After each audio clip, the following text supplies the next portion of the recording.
Magandang hapon po mga kakulot.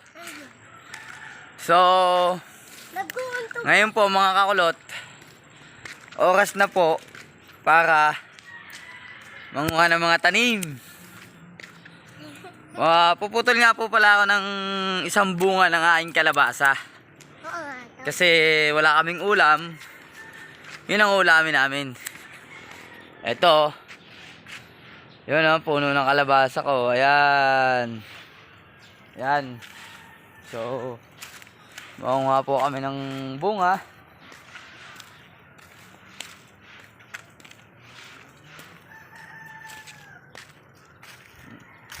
Ayan guys. Sisilipin natin yung isang bunga. Kung pwede nang kunin. Papa yan, kunin mo na. Ayan o. Nakay. Parang hindi pa no. Medyo hilaw pa yata. Pero pwede na siguro to. Tingnan natin yung iba natin. Tingnan natin. Okay mga kakulot.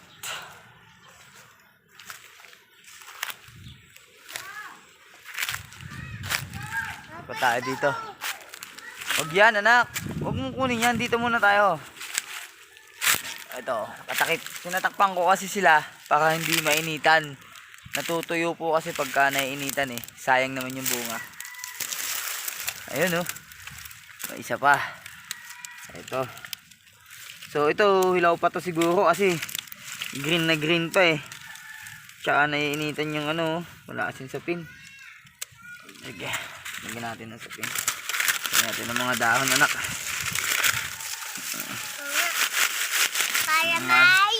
Para may gansya. Ayan guys. Ayan po mga kakulot. Lipat tayo. Hindi pa siya pwede. So lilipat po tayo ngayon. Lilipat tayo. Simple lang yung taniman ko no.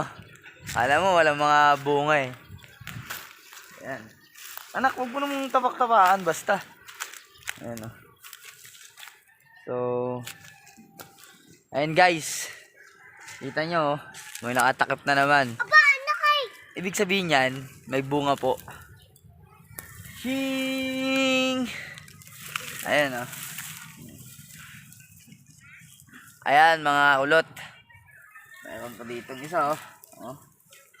Nakay. Medyo hilaw pa to. Kasi maliit pa eh. Tsaka ayan o. Nakay. Kita nyo naman po. Medyo green pa kasi siya eh. Kaya medyo Yellow. hilaw pa to. Hindi pa to pwedeng gulayin. Tapos may kulay pa siyang yellow. Alam mo? Lalagyan natin siya ng sapin. Anak, lagyan natin ng sapin. Huwag ka dyan anak tumungtong. Kasi masisira yung tanim ng papa. Okay. Kuha tayo ng pangsapin.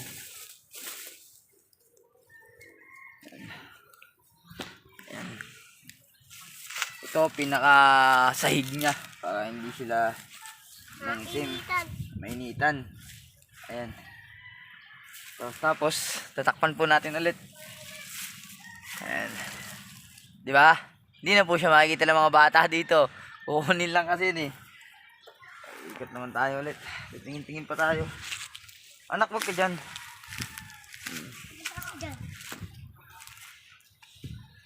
Hanap pa tayo ng mga bunga. So guys, may akong pauling isa. Yan na ba yan? Isa, dalawa, tatlo, apat. So, panlima na guys. Oh, ayun oh.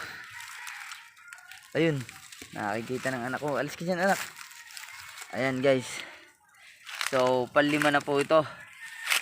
Itong bunga ng aking kalabasa. Tanim-tanim lang. Baka may anihin.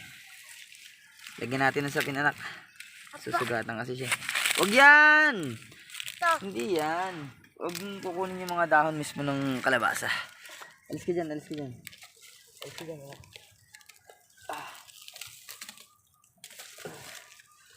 Papa. Lagyan sa ilalim. Ayan. Tatanin mo natin. Lalagyan natin ng ano. Ayan. Tapos, taklaban ulit. Maliit pa to guys. Kaya hindi pa pwede. Di ba mga kakulot, hindi pa to pwede.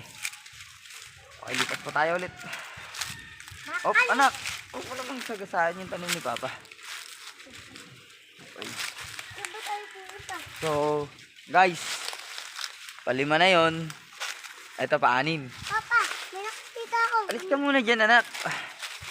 Mabali pa. Maliit pa. Baby, Ayan, oh. baby Ito pa. ang pinakamaliit na bunga ng kalabasa ko. Papa, baby, Ayan, oh. baby. Oh, di ba? May Baby spider. pa siya. So, tanim-tanim para may anihin. Huwag pa yan, anak. Malit pa yan. Oo nga, may spider pa. Pakilban muna natin. So, ilan na ba yan? 6. Ikot lang tayo dito. 6. 7. Guys, kita nyo? Ito pa isa, oh. Nakay. 7. Di ba mga kakulot? Ang daming bunga ng aking kalabasa. 7.